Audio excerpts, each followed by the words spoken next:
அடி எங்கோ எட்டு பண்டுகளா இளவாத தண்டுகளா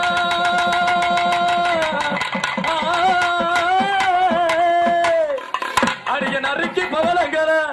என் விட்டு நவரத்தின மலைகளா குடிச்சாலும் குடியடி புளிய கொம்ப பார்த்து வேற ஒண்ணு இல்லனே உள்ள ஒரு குத்து குத்துற உடனே தொண்டை அடைச்சாலும் பிடிக்கடி எவ்வளவு பேர் சரி உங்களுக்கு மட்டும் எவண்டி பாவடை தைக்கிறான் கரெக்டா ஒரு சாந்தா தைக்கிறாங்க லிங்கம்டா லிங்கம் ஆமாண்டா நம்ம தஞ்சாவூர்ல கோயில் இருக்கு அந்த அந்த லிங்கம் டைலர் லிங்கம் ஆமாடா அது எப்படி கரெக்டா ஒரு சாந்தா தைக்கிறான் எனக்கு கூட கொஞ்சம் பெருசா இருக்குடா இதாண்டா 2014 ஃபேஷன் ஆமா ஆனா ஒண்ணு எல்லாருக்கும் ஒரு ஜான் இறக்கி இருக்கோம் எனக்கு மட்டும் ஒரு ஜான் தூக்கி இருக்கும் ஏத்தி வச்சிருக்காப்ல நல்லா ஒரு கூறு காட்டிட்டு வரேன் சொல்லிதான் இல்ல உள்ள இருக்க டைட்ஸ் இருக்கு 2018ல ஒண்ணுமே